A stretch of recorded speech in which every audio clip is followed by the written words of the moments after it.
as you know, here at the platform, we are very much into free speech. In fact, the platform was born out of the idea of free speech and also the idea of, fighting back against what is called cancel culture.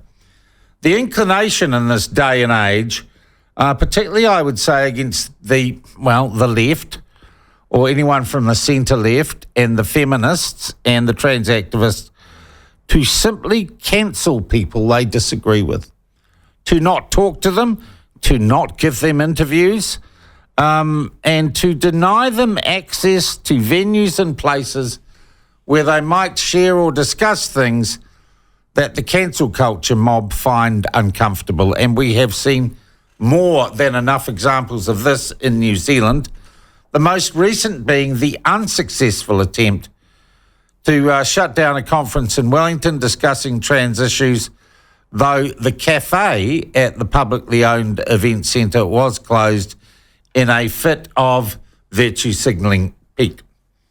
Well, now, in what I think is an admirable attempt to end this culture or fight back against it, the New Zealand First Party has put a members' bill in the cake tin at Parliament that would, I understand, make it illegal to cancel or discriminate in the granting of access to venues on the grounds that you didn't like what someone was going to say. One of the champions of this, I think, really good idea, is the leader of New Zealand First Party, Winston Peters. He joins us by video link now.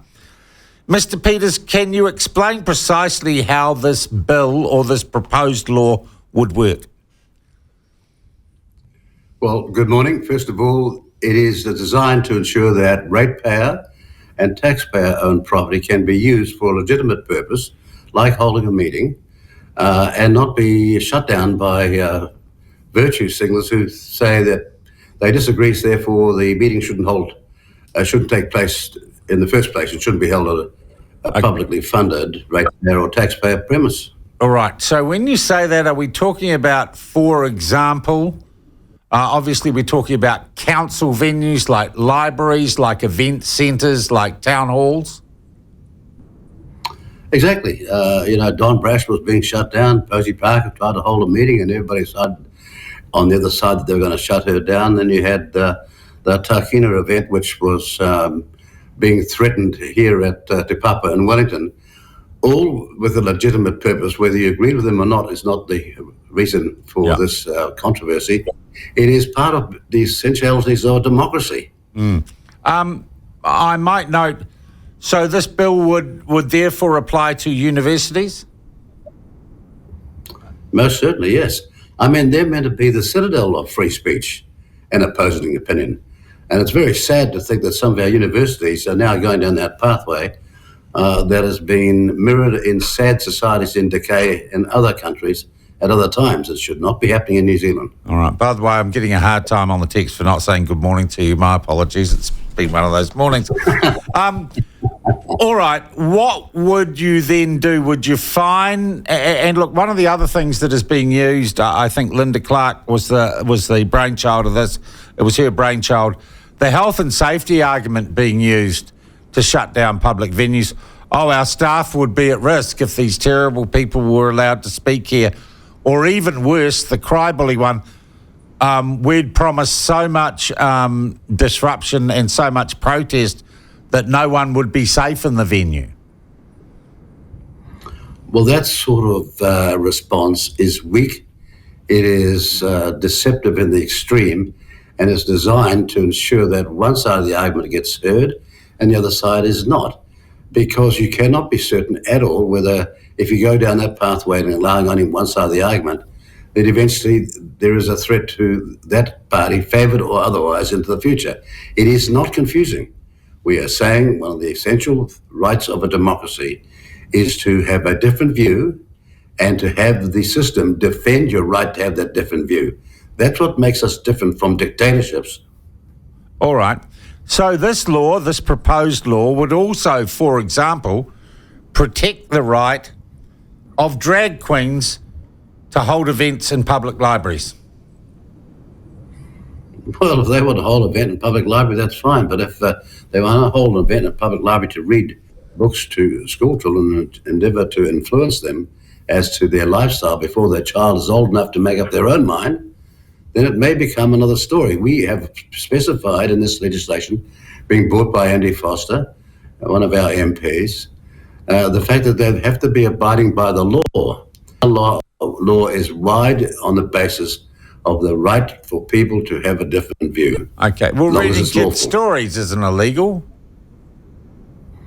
It's what you read them, and why have you got someone who's got no real training in reading or education doing that job? Well, it's still not illegal, Mr. Peters, to get dressed up, and I could get dressed up in fishnet tights, a skirt, put on some lippy and a wig, and I can go and read a story to a kid. That's not breaking the law.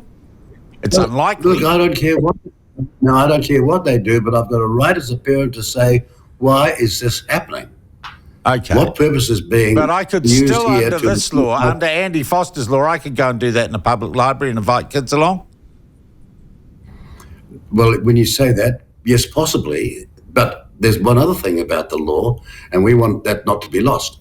The parents have a right to know what's going on with their children. All right. What would the fine be? What would the penalty be for cancelling an event you didn't like at a public venue? Or would you simply have a compliance order? Well, it'll be decided by the court, but it's got to be substantial enough to be a deterrent. It cannot be a slap on the wrist with a wet bus ticket, which is far too much happening at the moment. All right. What are the chances? Well, the chances are pretty slim this is ever going to see the light of day, isn't it? Well, I wouldn't think so. I would think the chances are very, very good it's going to see the light of day. How many bills in the ballot, in the cake tin? Probably from us.